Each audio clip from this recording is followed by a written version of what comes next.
Hey everybody, I'm Dan McClellan. I'm a scholar of the Bible and religion, and if you're not familiar with 2nd Maccabees, it's a part of the Apocrypha. It's a fascinating book that narrates the Maccabean revolt against the oppression of Antiochus IV Epiphanes, the Seleucid ruler. Now, chapter 7 is probably the most famous chapter of the whole book, and in this chapter, Antiochus captures a mother and her 7 sons, and then one by one tries to force them to eat pork. And they refuse, and the mother is exhorting them one by one to remain faithful. And this story actually has its own history. It goes back to some other traditions. There's a man named Tacho, for instance, who has 7 sons, and more or less the same thing happens. And then you also see it in 4th Maccabees. But in verse 28, we see this Greek passage, and I'm not going to read the Greek here, but here is the English translation from the New English Translation of the Septuagint. I implore you, my child, to look at the heaven and the earth and see everything that is in them, and recognize that God did not make them out of things that existed. And in the same way, the human race came into being. Now, it certainly seems like this could be talking about creation out of nothing, and there are a lot of people who very, very firmly believe it does. And that's not what it's talking about. And one of the clearest indicators is that the way they're talking about the creation of the universe parallels the way the human race was brought into being. And even according to the Bible, the human race was not created ex nihilo. Humanity, according to Genesis 2, was created from the dust of the earth. And humanity, according to Genesis 1, was just created. It doesn't say how. But this is not creation out of nothing. This is creation out of something. So what's going on here with this out of things that didn't exist, or not out of things that did exist? Well, here's the Greek again. I've underlined the relevant portion. Uk exonton episen aftahotheos. And this basically says, not out of being things, or the being, he made them God. So let's take a look at this phrase and cognate phrases, and by cognate I mean other phrases that use different words but are saying the same thing in some other earlier literature, so we can get a grasp of what's actually going on here. And I want to start with late 5th century BCE text by an author named Xenophon, and the text is the Memorabilia.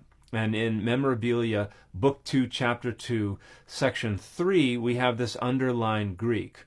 Hous gonis ekmen uk onton episan ine. And ekmen uk onton is grammatically synonymous with what we saw in 2 Maccabees 7. Now, the translation in the Loeb Classical Library is pretty interpretive. It's from, I think, 1923, and it really just paraphrases, and not in a very precise way. Here's the English translation: to their parents, children owe their existence.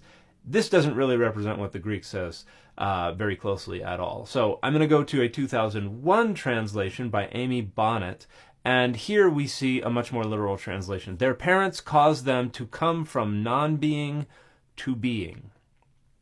So this is using more or less the same phrase to say that parents create their children in the same way, which is closely related to how the mother of the 7 sons says that in the same way the human race came into being. So what is this non-being and being stuff language really all about? Well, this reflects the conventional philosophical wisdom from the ancient world regarding the nature of matter. There is matter that has form and function, and there is matter that does not have form and function. And the latter occupies the realm of non-being. To bring something into being is to take unformed or chaotic matter and to impose upon it form or function. And then that moves it into the realm of being. And then to remove or divest it of its form and function is to return it to the realm of non-being. And we can see this rather explicitly in Aristotle in a text called Generation of Animals, or On the Generation of Animals. Here we see the Greek that uses ek tu miontos toward the beginning of the second line. And this is Again, grammatically synonymous, even though it's using slightly different words. But here's the translation from the LCL of what Aristotle is saying here. The process of formation, Genesis, starts from not being and advances till it reaches being. That of decay starts from being and goes back again till it reaches not being.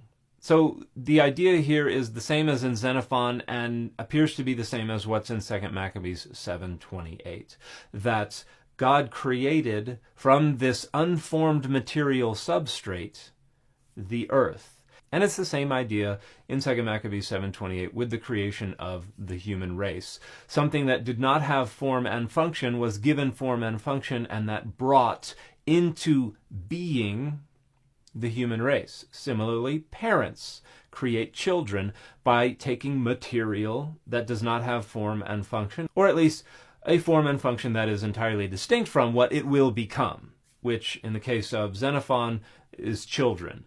But I think you could compare it to a cake. I can have all the ingredients of a cake, but there's no cake.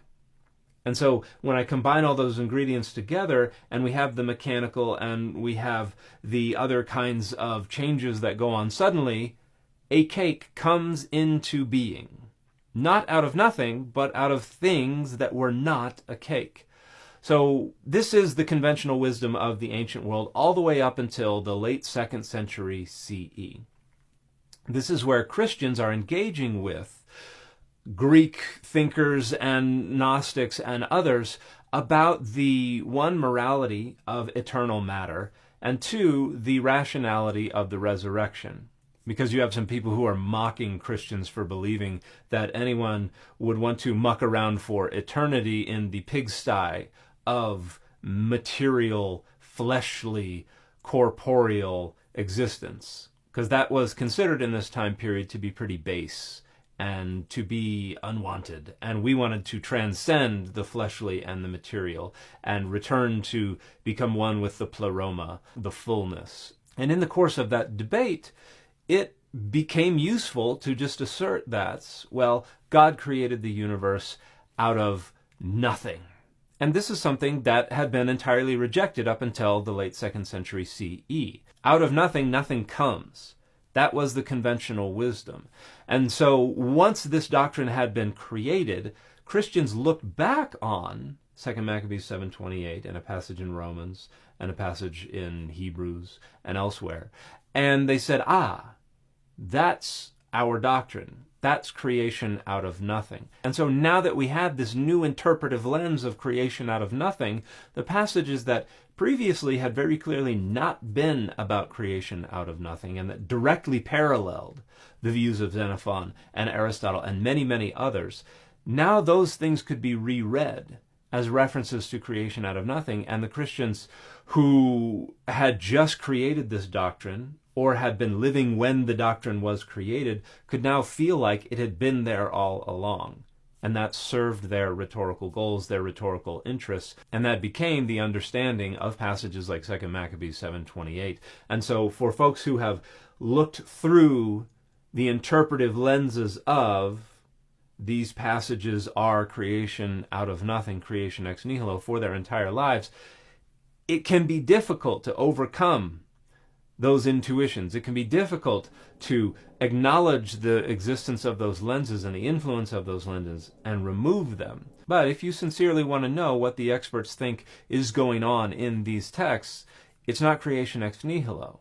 It's the bringing of unformed matter from the realm of non-being into being, giving form and function to that matter, creating something new, not out of nothing, but out of something different, similar to how God creates humanity in the Hebrew Bible, similar to how parents create children.